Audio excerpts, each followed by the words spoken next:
ድህነትን መጥላት ያማኝ ጉዳይ ኑሮ የመቀየርና ያለ መቀየር ጉዳይ አይደለም። that is the standard life of heaven።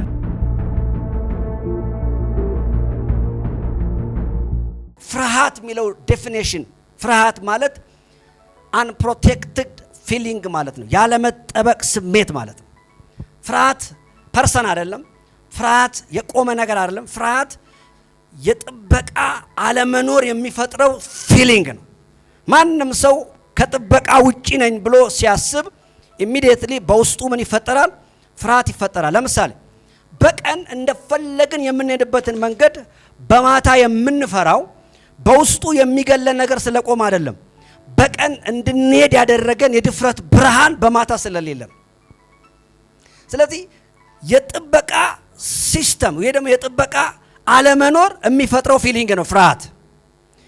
በጣም የሚገርመው ነገር እግዚአብሔር አምላክ እስራኤላውያን ላይ የሞት መልአክ አላከባቸውም፣ ጥበቃን ያነሳው። የእግዚአብሔር ጥበቃ በተነሳ ሰዓት ሁሉ ጊዜ ፍርሃት ይመጣል፣ ፍርሃት ይነክሳል። ሰይጣን በሞት የሚወጋ መጀመሪያ ፍርሃትን ልኮ ነው። ፕሮቴክሽን ሲነሳ ሁሉ ጊዜ የሚያጠፉ ነገሮች ወደ ህይወት ለመምጣት አክሰስ ያገኛሉ። አሁን አንድ ምሳሌ ልንገራችሁ። አንድ ባለስልጣን ከተሾመ በኋላ እንደፈለገ ወደሚፈልገው አካባቢ እንዲሄድ ምክር ነው የሚሰጠው። እስቲ ጋርድ በሉ።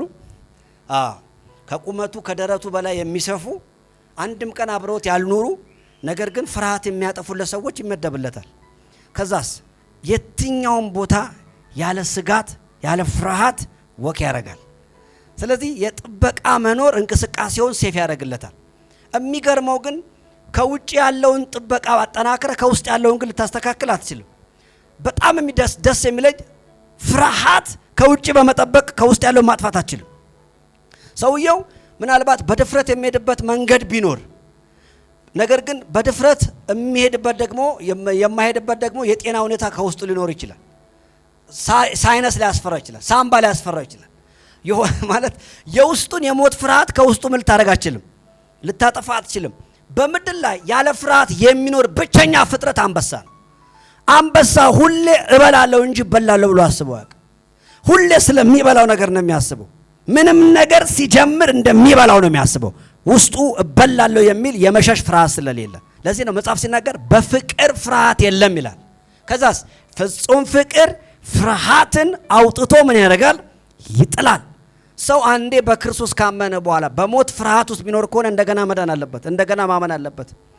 ህይወታችሁ በሚያሳስባችሁ ጊዜ እግዚአብሔር በሚፈልገው መንገድ ላይ በሆናችሁ ሰዓት ብቻ ጀግንነት የሚሰማችሁ ከሆነ ነገር ግን ያ የምትፈልጉት ስሜት ደግሞ እናንተ በማትፈልጉት መንገድ ውስጥ ስትኖሩ ደግሞ ሚጠፋ ከሆነ you have to save again, you have to receive Christ as your personal savior again። እንደገና መቀበል አለበት ብራዘር። ሁሉ ጊዜ you are the son of God። ነካርጎና ሁሉ ጊዜ you are a lion በለው እስቲ። ሁሉ ጊዜ አንበሳ ነበር። እኔ በጣም የሚገርመኝ በጣም እኔ ማየት ከመወዳቸው ፊልሞች መካከል አንዱ ናሽናል ጂኦግራፊ ነው። በጣም አይ ላቭ ኢት፣ በጣም ደስ ይለኛል። እና አንድ ጊዜ ምን አየሁኝ፣ እቺን የምታክል ደቦል አንበሳ ትልቁን ዝሆን እፊቱ ቆማ ትለዋለች፣ ትቆጣዋለች። አያችሁ፣ የሳይዝ ጉዳይ አይደለም፣ የአይደንቲቲ ጉዳይ ነው። እርሷ የምታስበው አንበሳ እንደሆነች ነው እንጂ ዝሆን እንደሆነ አይደለም። እርሷ የምታስበው እንደምትበላው እንጂ እንደተለቀ አይደለም። ምንም ነገር ከፊት ይሁን ትበላዋለህ። ምንም ነገር ከፊት ይተልቅ ታሸንፈዋለህ። የምታሸንፈው መጀመሪያ በልብ ነው። ስለዚህ በእግዚአብሔር መንግስት ውስጥ የተወከልክበት አይደንቲቲ አንዱ ላይን you are the lion። ሃሌሉያ። እስቲ በእኔ ውስጥ ፍርሃት የለም በሉ ባካችሁ። የሞት ፍርሃት የለም፣ የውድቀት ፍርሃት የለም፣ የሽንፈት ፍርሃት የለም። አሜን በሉ በኢየሱስም። ያ በጣም ደስ ይለኛል። ስለዚህ ይሄ አይደንቲቲያችን ነው በእግዚአብሔር ኪንግደም ውስጥ።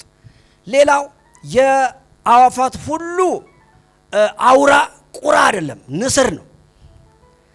ኤግል በጣም የሚገርም ኤሌመንቶች ያሉት ኔቸር ነው ኤግል። እኛ የተወከልነው አንዱ በዚህ ኔቸር ነው። እግዚአብሔር ይመስገን። ዛሬ ጥቂት ነገር ማወራው ስለ ትክክለኛ አይደንቲቲ። ውስጣችሁ ቪዥን ላለ ሰዎች፣ ውስጣችሁ ራዕይ ላለ ሰዎች፣ የጀመራችሁት በራሳችሁ ሳይሆን እግዚአብሔር እንዳስጀመራችሁ ለምታውቁ ሰዎች በንስር መሪ ውስጥ እንዴት እግዚአብሔር ትልልቅ ነገር በህይወታችሁ እንደሚያደርግ ፕሪንሲፕል እናያለን። ዛሬ የሄቨን ክላስ አንዱ ፎከሱ በህይወታችሁ የጀመራችሁት ማንኛውም ነገር ከናንተ የተነሳ የተጀመረ አይደለም፣ እግዚአብሔር ስላመነባችሁ የተጀመረ ነው። ምክንያቱም እኛ በፍጥረታችን የቁጣ ልጆች ነበርን። በጣም we are the good investment area of demons before receiving Christ። በጣም ምቹ የሰይጣን ኢንቨስትመንት ፊልዶች ነበርን ክርስቶስ ወደ ህይወታችን ከመምጣቱ በፊት። ስለዚህ ላይፋችን ህይወታችን ሁሉ ጊዜ ለመዳን በሚደረግ ጥረት ውስጥ ስለነበረ እግዚአብሔርን መፈለግ ምን እንደሆነ ማሰብ አንችልም። ሪኮንሲሌሽን ከእግዚአብሔር ጋር መታረቅ ምን እንደሆነ ማሰብ አንችልም። በፍጥረታችን የቁጣ ልጆች ነበር። ኢኖቬተርስ መሆን አንችልም፣ ፈጣሪዎች መሆን አንችልም፣ የዚህን ዓለም ሲስተም መቀየር አንችልም። ስለዚህ በጣም የሚገርመኝ በምድር ላይ ሲቪላይዝድ የሆነ አካባቢ፣ በኢኮኖሚ በጣም የበለጸገ አካባቢ ክርስቲያኖች የኖሩበት አካባቢ ነው። በነገራችን ላይ በጣም ደግሞ ጨለማ የሞላው ክፋት የሞላው አመጽ የሞላው ቦታ ደግሞ በክርስቶስ ያልዳኑ ሰዎች የሞሉበት አካባቢ ነው። you know the reason በሰይጣን የተያዘ ማንኛውም ቴሪቶሪ ለመዳን የዘላለምን ህይወት ለማረጋገጥ በሚደረግ ጥረት የተያዘ ስለሆነ ሁሉ ጊዜ ህይወት አይንቀሳቀስም። ነገር ግን የዳኑ ሰዎች ያሉበት የትኛውም አካባቢ ያለውን ሲቹዌሽን የመገንጠል የመቀየር ነው። ስለዚህ ትልልቅ ምድር ላይ የምታዩቸውን የቴክኖሎጂ ሶርሶች መብራት በለው፣ ቴሌኮሙኒኬሽን በለው፣ ስልክ በለው፣ ቴሌቪዥን በለው፣ የሚበር ነገር በለው፣ አሁን ዓለማችን የተያዘችበት የትኛውም ቴክኖሎጂ ነክ ጉዳይ የመጣው ካመኑ ሰዎች ነው። ለባርካችሁ ከዚህ በኋላ የሆነ ነገር ከህይወት ይፈልቃል። ነገር ግን ኤቭሪ ታይም ዩ አር ላይን በለው በእግዚአብሔር ፊት ሌብራዳ ካዳጋባስ ሁሌ ማነኝ፣ ሁሌ ማረኝ፣ ሁሌ እንዲነኝ ስትል እግዚአብሔር ይሄ ልጅ ምንድነው ጤነኛ አይደለም እንደሚል ይመስለኛል። ምክንያቱም ሪሊጂየስ ሜንታሊቲ በካልኩሌሽን ነው የሚያኖረን፣ በአቴንዳንስ ነው የሚያኖረን። የእግዚአብሔር ቤት የድር ቤት አይደለም። በቀረበት ብዛት ልክ በኤክስ ተቆጥረ ሽልማት የምትቀነስበት ሽልማት የምትታደልበት ቤት አይደለም። ኤቭሪዌር ኤቭሪ ታይም you are the son of God። አንተ የእግዚአብሔር ልጅ ነህ። አራሜን በሉ ባካችሁ። ማለት የተቀበልከውን ኔቸር የሚከለክል ምንም አይነት ህግ የለም። የተቀበልከውን ኔቸር የሚያደክም ምንም አይነት ስርዓት የለም እዚህ ምድር ላይ። የተቀበልከውን ነገር የተቀበልከው ከምድር አይደለም ከሰማይ ነው። from heavenly father hallelujah። ከማይጠፋ ዘር ነው የተገኘው። ስለዚህ እዚህ ምድር ላይ ባለ ኤሌመንት የማይጠፋውን ነገር ፕሮቴክት ማድረግ አትችልም፣ መጠበቅ አትችልም። ማለት ምንጩ ሌላ ከሆነ መጠበቂያውም ሌላ ነው። ሃሌሉያ። አየ ህይወትን ለመጠበቅ ህይወትን ሰክሰስፉል ለማድረግ ህይወት የተገኘበትን ዓለም ህግ ነው ማወቅ ያለብን። ብዙዎቻችን ከእግዚአብሔር የተቀበልነውን በሃይማኖት ለመጠበቅ ነው የምንፈልገው።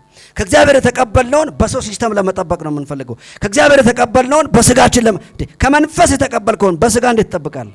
ስለዚህ ከመንፈስ መስማት ስትጀምር ስታንድ አፕ ኤንድ ወክ ነው የሚልህ። ሃሌሉያ። ግፋው ነው ይላል የሰማይ ድምጽ። እንደዛ ነው። ከሰማይ የተቀበልከውን በምድር ዕውቀት ለመጠበቅ ስትጀምር ድካምን ነው የምታስታውሰው። ለዚህ ነው ሁሉ ጊዜ በሙሴ ኮሚኒቲ ውስጥ ህጉ እንደ መጋረጃ ተሸፍኖባቸው ይኖራል። ሁሉ ጊዜ ህጉን ያስቡታል። በስጋ መሆን ስትጀምር ሁሉ ጊዜ ህግ ነው የሚታየ። በጣም የሚገርመኝ መጽሐፍ ቅዱስ ላይ እንደዚህ የሚል ቃል አለ። ከአቤል ደም ይልቅ የተሻለውን ወደሚናገር ወደ ክርስቶስ ደም ደርሳቸዋል ይላል። ምንድነው ያ ደም የሚያወራው? የአቤል ደም። የአቤል ደም መልካም አድራጊ ደም ነው። ማለት አቤልን ስናየው በኔቸሩ በጣም መልካም ሰው ነው፣ በጣም ደግ ሰው ነው፣ እግዚአብሔርን ደስ ለማሰኘት የሚጥር ሰው ነው። ነገር ግን ቃየል መጣና ገደለው። ሲገደል ይሄ ሰው መገደል ያለበት ሆኖ አይደለም፣ ፍትህ አልነበረም፣ መሞቱ ልክ አልነበረም። ስለዚህ የቃየል ደም የአቤል ደም ቃየልን በመክሰስ ነው የሚጣራው። ምን እያለ? አንተን ለማገልገል ቆርጬ ተነስቼ አንተን ደስ የሚያሰኘውን ጠቦት መስዋዕት ባቀረብኩ፣ አንተን ለማገልገል ጊዜን በሰጠው፣ ልጅነቴን በሰጠው፣ እድሜን በሰጠው እንዴት እገደላለሁ? ደን ግደለው ቃየልን። በማን ላይ የሚያወራ ደም ነው? በበዳዩ ላይ የሚያወራ ደም ነው የአቤል ደም። ግን እንደዚህ ይላል ዕብራውያን ላይ ከአቤል ደም ይልቅ የተሻለውን የሚናገር የክርስቶስ ደም ሲል ይሄ ደም የሚያወራው ስለ አቤል አይደለም፣ ስለ ቃየል ነው። ገድሏል፣ አዎ። አጥፍቷል፣ አዎ። ደካማ ነው፣ አዎ። አይችልም፣ አዎ። ተሳስቷል፣ አዎ። ግን ህይወት ይገባዋል። ሂድ ወርዲ ሃሌሉያ። ብሌሲንግ ይገባዋል። ለዚህ እኮ ነው ቤተ ክርስቲያን ውስጥ ያለውን ትውልድ አሁን ያለው ሲስተም ማጣጣም ያቃተው። አንዳንዱ ካሌንደር ይዞ ነው የመጣው። ለጌታ የከፈለውን ውለታ በቀይ ጽፎ ነው የመጣው። ተርቤ ተጠምቼ ጫማዬ ውሃ አስገብቶ መብራትም ሊያስገባ ይችል ነበር ጊዜ ቢኖረው። ብዙ ነገር ይዞ ነው የመጣው አንዳንዱ ደግሞ ገብቶ ከምስጋና የጀመረን እግዚአብሔር ባረከኝ የሚል ነው። እንዲህ ያረክሽ አዎ፣ እንዲሆነ አዎ። አያችሁ የእግዚአብሔር ጊፍት ላይ የእግዚአብሔር ስጦታ ላይ የሚደረግ የትኛውም የሰው ሐሳብ ኃያል መሆን አይችልም። እኛ የቀረብነው ወደ ሰው ደም አይደለም፣ ሁሉን መማር ወደሚችል ወደ ክርስቶስ ደም ነው። ስለዚህ ፎርጌት ያረክ ምትሄድ ነው ማለት ነው። አሜን ነው። ነካርገውና ያራገፍክ ትሄዳለህ በለው። ሩባዳ ጋባሳ ትዝላችኋል። አንድ ጊዜ ያዕቆብን ማን ነው ጳውሎስን አሁን ይሄ ኃጢአተኛ ነው አሉ እፉኝት ሲያርፍበት። ከፉኝት የተረፈ ሰው የለማ። አሁን አብጦ ይሞታል። አሁን በቃ አሁን ፈነዳ። አሁን በቃ እዚሁ ቅልጥ አለ ምናምን ሲሉ አራግፎ ስብከቱን ቀጠለ። የተጠመጠመብ ጉድ እኮ መዓት ነው። የተጠመጠመብ ኖሌጅ እኮ መዓት ነው፣ ህይወትን ጉድ የሚያደርግ ግን እግዚአብሔር የሚለው እንደዚህ ነው፣ አራግፈ ቀጥል። ሃሌሉያ። ዛሬ አራገፍከው ነገ ሲመጣም ደገምከው አይልም፣ አሁንም አራግፈ ቀጥል። አረ አሜን በሉ ባካችሁ። ኤክሰስ የሆነ የምህረት በጀት ያለው በእግዚአብሔር ኪንግደም ውስጥ ነው። ሰዎች ናቸው እድገታችንን በክርስትና ቆይታችን ልክ ዲፋይን ሊያደርጉ ይፈልጋሉ። ሁለቴ ከሆነ ምን ይላል ይመጣና ነካርገውና ግድ የለም በእግዚአብሔር ምህረት ውስጥ ነኝ ያለሁት በለው፣ በይቅርታ ውስጥ ነኝ። ሃሌሉያ you are blessed come on ነካርገውና you are blessed በለው፣ ተባርካል። ማንም ሊኮንን አይችልም በለው፣ ማንም ሊፈርድብህ አይችልም። የሆነ ጊዜ ላይ ሙሴ አንድ ስሙ የማይታወቅ እባብ ወደ ኮሚኒቲው ተለቀቀና ሰውን መንደፍ ጀመረ። እና ማንም ሰው ከተነደፈ በኋላ አይድንም ይሞታል። ምንድነው ማድረግ ያለብኝ አለ በቃ። እና ወደ መገናኛ ድንኳን ገባና ጋድ ሁሉም በእባብ እየሞተ ነውና what the solution ምንድነው መደረግ ያለበት ሲል የገደላቸውን እባብ በናስ መልክ ስራና ስቀሉ አለ። እና ያየ ሁሉ ይድናል አለ። እግዚአብሔር መርዙን ማጥፋት አይደለም የፈለገው፣ መርዙ እያለ አንተ ከመነደፍ አቅም በላይ እንድትሆን ማድረግ ነው። ሁሉ ጊዜ እግዚአብሔር ችግራችሁ ላይ አይሰራም፣ እናንተ ላይ ነው የሚሰራው። ወንጌል ያንተ ድካም ቆጠራ ላይ አይደለም ያለው፣ ያንቺ የህይወት ብቃት ላይ አይደለም ያለው፣ አንቺ ላይ ኢንቨስት በማድረግ ነው የሚያምነው። ጋስፕል ወንጌል እንደዛ ነው የሚያምነው። እና እባቡ ይሞታል አይሞትም፣ መርዙ ሲጠፋል አይጠፋም። ምንድነው የሚደረገው? ባዩ ጊዜ አይገላቸውም። ይኸውልህ ከዛ በጣም ደስ የሚለው ሙሴ ያንኑ እባብ ሰራና ሰቀለው። ህዝቡ ሁሉ በእባብ መጫወት ጀመረ። አራሜ መውለባካች በዚህ ምድር ላይ በእግዚአብሔር ምሕረት እርግጠኛ እንደመሆን ብሌሲንግ የለም። እግዚአብሔር በእኔ ህይወት ቀጣይ ምዕራፍ አለው ብሎ እርግጠኛ እንደመሆን ብሌሲንግ የለም። አያችሁ ሰዎች የእባቡን መርዝ ትልቅነት ነው ሲነግሩን የቆዩት። ለዚህ ነው የእግዚአብሔርን ምሕረት ኤክሰርሳይዝ ማድረግ ያልቻልነው። እባቡ መንደፉን ኃጢአቱ ትልቅነቱን ሲነግሩን ስለቆዩ ከየትኛውም ድካም ከየትኛውም ፕሮብሌም እግዚአብሔር within a minute ነፃ ሊያወጣን እንደሚችል አይምሮአችን አያስብም። ስለዚህ ተምረንም ይቅር ተብለንም ተወደንም የሰዎቹ ድምጽ አሁንም በውስጣችን ይጮሃል። በህይወታችሁ ምንም ነገር ሲሆን ቀና በሉና ይወደኛል፣ በጌታ በኢየሱስ ስም ይወድሻል። በጣም ይገርመኝ ሮሜ 8:1 ላይ እንደዚህ ይላል፣ እንግዲህ በክርስቶስ ኢየሱስ ላሉ ሁሉ ምን የለባቸውም ኩነኔ ኮንደምኔሽን። ኩነኔ ማለት ምንድነው? የማያቋርጥ ድብደባ ማለት ነው። ምን ማለት መሰላችሁ?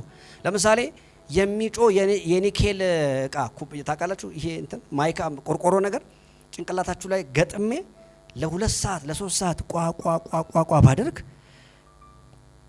እንትኑንም ከቨሩንም ካነሳሁት በኋላ ድምጹ እንትን ይላችኋል። አንዳንድ ጊዜ ማይንዳችን ከርዝመት የተነሳ ከቆይታ የተነሳ የሚለምደው ድምጽ አለ። ለዚህ ነው በክርስቶስ ካለ ይሄ ድምጽ አያስፈልግም። ሃሌሉያ። ዛሬ በኢየሱስ ስም ድካምን የሚያወራ ድምጽ፣ ውድቀትህን የሚያወራ ድምጽ፣ መሸነፍህን የሚያወራ ድምጽ፣ አትችልም የሚል ድምጽ፣ ደካማ ነህ የሚል ድምጽ፣ አቅም የለም የሚል ድምጽ፣ ኃጢአተኛ ነህ የሚል ድምጽ፣ ተሳስተሃል የሚል ድምጽ በክርስቶስ ኢየሱስ ለአንድና ለመጨረሻ ጊዜ ከህይወታችን ላይ ተወግዷል፣ ከአስተሳሰባችን ላይ ተወግዷል። ለዚህ ነው በክርስቶስ ያለ የህይወት መንፈስ ህግ ከሞትና ከኃጢአት ሕግ አርነት ነፃ አውጥቷችኋልና። አያችሁ፣ እዚህ ምድር ላይ የሚሰራ የሞት ሕግ አለ፣ የኃጢአት ሕግ አለ። ልክ እንደዚህ ምድር ላይ ግራቪቲ ሎ እንደሚባለው ይሄ ግራቪቲ ሎ ነው። ይሄን ነገር በወረውረው ተመልሶ የሚያርፈው እንዲያርፈው የሚያደርግ የስበት ሕግ ስላለ ነው። ነገር ግን አንዳንድ ፕሌኖች ኤንጂን ታይፓቸው ከግራቪቲ በላይ አድርጓቸዋል። አያ ሪሊጂየስ ሜንታሊቲ የተገጠመለት ሰው ሁልጊዜ ምህረት ያነሳል ከምትለው እግዚአብሔር ይወዳል ከምትለው ይሄንን ክስ አሸንፈ ፍላይ ባረክ ትችላለህ ከምትለው አንተ የበደልክ ሁልጊዜ ምናምን ደስ ይለዋል። ይሄን ድምፅ ለምደውታል። ለዚህ ነው ሊገለጥ በማይችል ሊነገር በማይችል የሚያበራውን የሚያብለጨልጨውን የጌታን ብርሃን ሃሌሉያ ለብሰን ከክብር ወደ ክብር እንለወጣለናል። ዛሬ ነግራችኋለሁ፣ ካንተ ያልጀመረ ህይወት ባንተ አይቀጥልም። ካንተ ያልጀመረ ህይወት ባንተ አይጠበቅም። ካንተ ያልጀመረ ህይወት ባንተ አይደገፍም። የጀመርከው በእግዚአብሔር ከሆነ የምትቀጥለውም በእግዚአብሔር ነው። የምትደገፈው በእግዚአብሔር ነው። የምታሸንፈው የምትሻገረውም በእግዚአብሔር ነው። ስለዚህ እዚህ ጉባኤ ውስጥ ይሄ መልእክት ልክ ነው፣ ወንጌል ነው የሚል ኢየሱስ ይወደኛል ይላል። ባካችሁ ተከፍሎልኛል በሉ ባካችሁ። yes ሃሌሉያ ተከፍሏል በሉ ባካችሁ። ስፔድ አንወድምኛ ገባችሁ? ይሄ ስራ ፍጥር ስራ የሚል ትምህርት ውስጥ ስለኖርን ስራን ከመኖር ኢምፖርታንት ጋር አሁን ለመሰላችሁ ኢትዮጵያ ውስጥ ትልቁ ነገር ሰው ቶሎ በስራ ማይቀየረው ስራን ከኢኖቬሽን ጋር ስራን ከፈጠራ ጋር ስራን የሆነ ነገር ፈጥሮ ለሰዎች እንዲጠቅም ከማድረግ በላይ ስራን የመኖር ትርጉም ስላደረግ ነው። ኢቭን ሰው ከኢትዮጵያ ወጥቶ ስራ የሚፈጠርበት ዓለም ላይ እንኳን እየኖረ ለሰው መስራት ነው የለመደው። በጣም ጥቂት ሰዎች ናቸው ክሬቲቭ ሆኖ ካምፓኒ ኦን አድርገው ሌሎችን እየቀጠሩ የሚያሰሩት እንጂ ሁሉም ሰው እዚህ ያለውን የሰርቫይቫል ቲንኪንግ ይዞ ነው እዛ ይኖራል ሌላ ዓለም ላይ ገብቶ። ስለዚህ ተከፍሎላል የሚለውን የምናገናኘው ከድካማችን ጋር ነው፣ ከኛ አቅም ጋር ነው እና አእምሮአችን አይቀበለው። ሪሊጂን ሜንታሊቲ ምን ያደርጋል? ሁልጊዜ እግዚአብሔር በከፈለው በጨረሰው ስራ ላይ ከፋ ያደርጋል። ነካርጎና የእግዚአብሔር ስራ ቲፕ የለውም በለው፣ ተጨማሪ ክፍያ አይፈልግም በለው። ተሰርቶ ያለቀ ነው። ኢትስ ደን። አራሜን በለው ባካችሁ። ኢትስ ደን። አንድ ሰው ነካርጎና አለቀ በለው ባክ። ኢየሱስ ጌታ ተከፍሎልሃል በለው። እስቲ ክብር ለመንፈስ ቅዱስ ይሁን። ዛሬ ባረካችኋለሁ። በምትሄዱበት ቦታ ሁሉ የእግዚአብሔር ሰክሰስ የእግዚአብሔር ሞገስ ያገኛችኋል። ስለዚህ የመጨረሻ አንድ ነገር ልንገራችሁ፣ ለውጥ እንዳትፈሩ። አሁን የገባንበት ኪንግደም የገባንበት የእግዚአብሔር መንግስት እኛ ላይ ነው የሚሰራው። ገብቷችኋል? እስቲ እግዚአብሔር እኔ ላይ ነው የሚሰራው በሉ ባካችሁ። ችግሬ ላይ አይደለም የሚሰራው በሉ እስቲ። ለምሳሌ ሲድራቅ ሚሳቅ አብዲናጎን እሳት ውስጥ ሲጣሉ እግዚአብሔር ያጠፋው እሳቱን አይደለም። እሳቱን እንዳለ ሆኖ የነ ሲድራቅ ሚሳቅ አብዲናጎን የመቃጠል ኃይል ነው ከፍ ያለው ማለት ያለ መቃጠል ኃይል የሚያቃጥለው ነገር አለ። እነሱ ግን ከመቃጠል በላይ ናቸው። ብዙዎቻችን እግዚአብሔር መጥቶ ችግሩን እንዲያነሳው ነው የምንፈልገው። እግዚአብሔር ችግሩን አያነሳውም፣ አንተን ነው የሚያነሳ። ይኸውላችሁ ጴጥሮስ ውሃ ላይ ሲራመድ ውሃው ሴራሚክ ሆኖ አይደለም፣ የመስጠም ኃይሉ ነው የተቀየረው። እዚህ ምድር ላይ በሞገስ የኖርከው በእግዚአብሔር አቅም የኖርከው ይኸውልህ እግዚአብሔር አንተን ስለቀየረ ነው። ዛሬ እንደ እግዚአብሔር ሰው ለባርካችሁ ፕሮብሌሙ እያለ ችግሩ እያለ ሁኔታው እያለ እናንተ ትቀየራላችሁ። ሁሌ አንድ መወዳት ክፍል አለች፣ ሁሌ መጠቅሳት፣ ዛሬም ልድገማት። ይኸውላችሁ መጽሐፍ ሲናገር እንደዚህ ይላል፣ በዓለም ሳላችሁ ምን አለባችሁ? መከራ አለባችሁ። እኔ ግን ምን አድርጌያለሁ? ዓለምን ተሸነፈ። አሁንም ረሃብ አለ፣ አሁንም ጦርነት አለ፣ አሁንም ኃጢአት አለ፣ አሁንም ክፋት አለ፣ አሁንም ብዙ ነገር አለ። ለካ ዓለም የተሸነፈው ውጭ አይደለም እኛ ውስጥ ነው። ስለዚህ ዓለምን አሸንፌዋለሁ ሲል እግዚአብሔር ሁልጊዜ ምድር ላይ ያለን ፕሮብሌም የመቀየር ግዴታ የለበትም። የሚቀይር አንተን ነው። አሜን በሉ ባካ። የሚቀይርሽ አንቺን ነው። የምትሰማው ቃል፣ የምትማረው ትምህርት ቲንኪንግን፣ እውቀትን፣ መረዳትን ስለዚህ ዓለም ያለን ቲንኪንግ ቪውን እየቀየረው አንተን ወደ እግዚአብሔር ዓለም ከፍ ያደርጋል። አንዳንዱ ነገር በመንፈሳዊ እድገት ምትመታው ነው።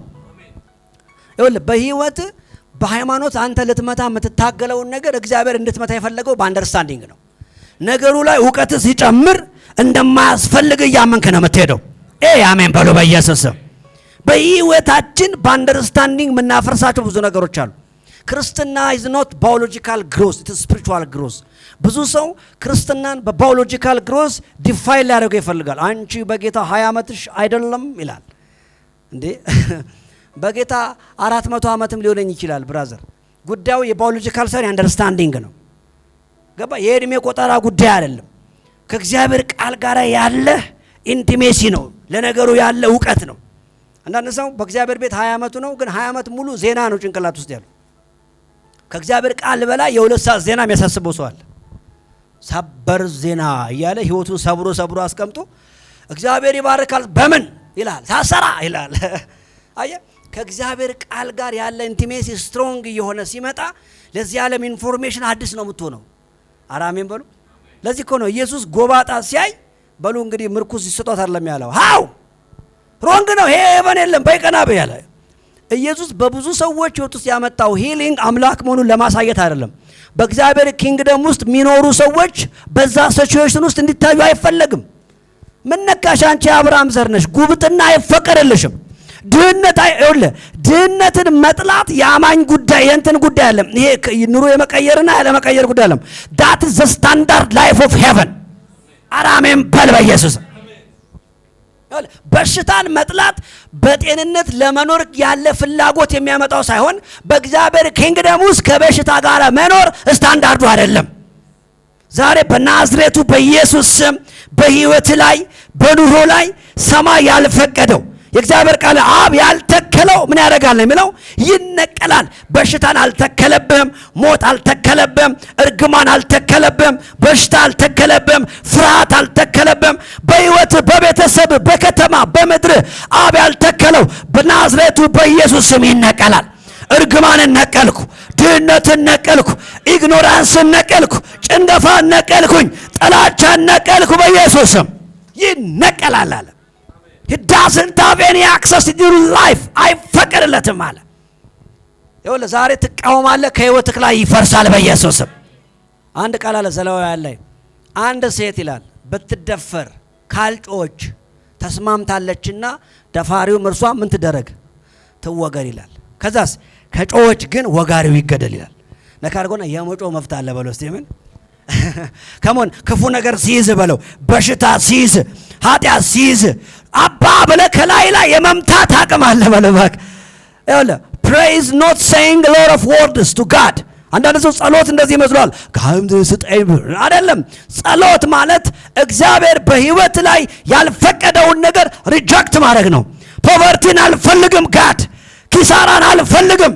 ዛሬ በጌታ በኢየሱስ ስም በህይወትክ ላይ የምስጋና ጸሎት ታበዛለህ። የእግዚአብሔርን አቅም ወደ ህይወት ትጎትታለህ።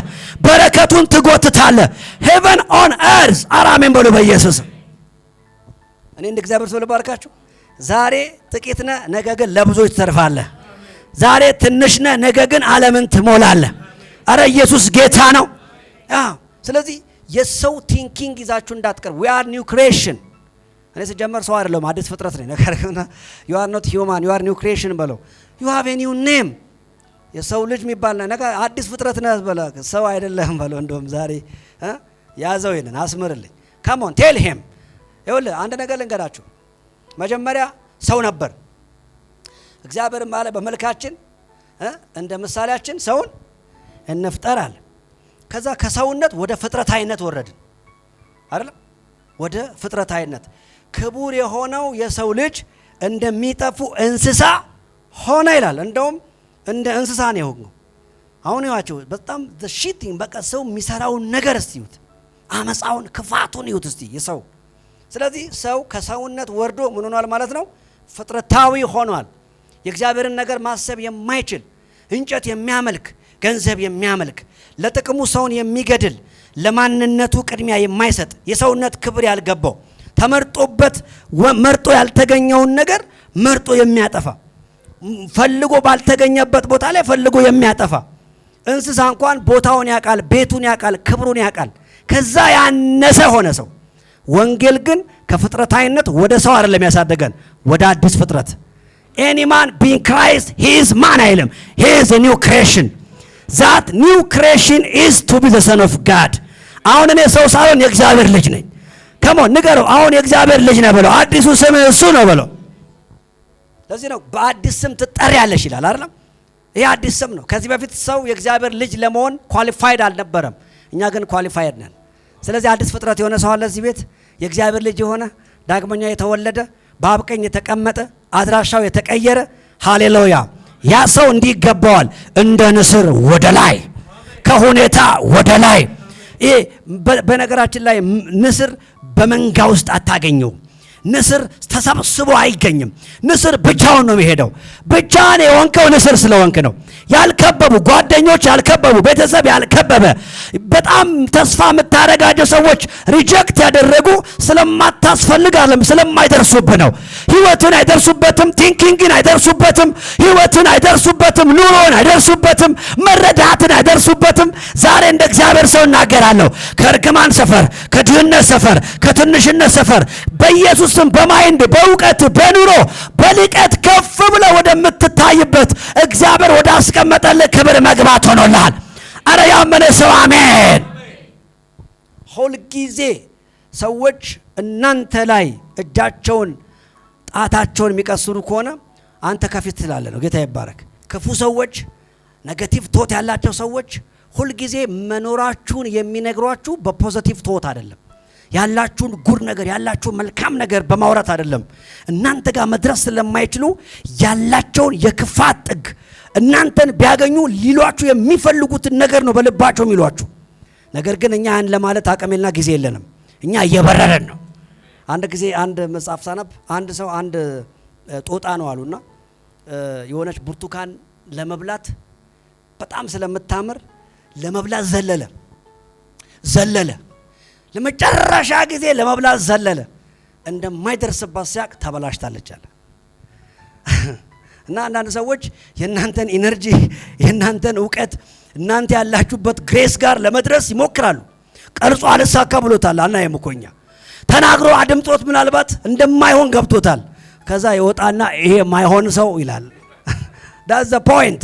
ስለዚህ ለነሱ ምላሽ ጊዜ የለንም። እኛ ወደፊት ነው የምንሄደው። እግዚአብሔር ወዳወራለን።